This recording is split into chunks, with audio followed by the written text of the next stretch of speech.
guys, so day 2 of packing பார்ப்போமா. So எல்லா ரூமில் இருக்க கபோர்ட்ஸ் அண்ட் லாஃப்டில் இருக்க திங்ஸ்லாம் சும்மா தானே இருக்குது, அதை பேக் பண்ணி முடிச்சிருவோம் அப்படின்னு சொல்லிட்டு அதில் இறங்கியாச்சு. அதுக்கு முன்னாடி பிரேக்ஃபாஸ்ட்டுக்கு களி அண்ட் முருங்கைக்காய் சாம்பார் தான் செஞ்சுருந்தாங்க.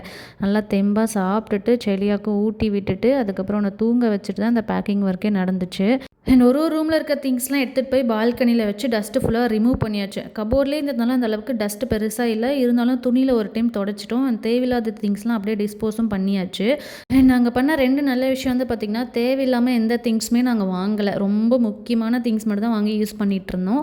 அண்ட் செகண்ட் வந்து பார்த்திங்கன்னா, நாங்கள் ஆல்ரெடி யூஸ் பண்ணிகிட்ருக்க ப்ராடக்ட்க்கு அந்த பாக்ஸு, பபுள் ரேப், தர்மாக்கோல் இது எல்லாமே ரொம்ப சேஃபாக லாஃப்ட்டில் போட்டு வச்சிருந்தனால எங்களுக்கு பேக்கிங்க்கு ரொம்பவே யூஸ்ஃபுல்லாக இருந்துச்சு. இப்போது இதோட க்ளீனிங் அண்ட் பேக்கிங்லாம் முடிஞ்சதுக்கப்புறம் லஞ்சுக்கு சாதம், முருங்கைக்காய் சாம்பார், பீட்ரூட் பொரியெல்லாம் செஞ்சுருந்தாங்க. அதையுமே சாப்பிட்டு கொஞ்ச நேரம் ரெஸ்ட் எடுத்துகிட்டு ஈவினிங் போல் பூஜை பாத்திரம்லாம் கழுவி இதையுமே பேக் பண்ணிடலான்னு சொல்லிட்டு மாடிக்கு எடுத்துகிட்டு போயிட்டேன்.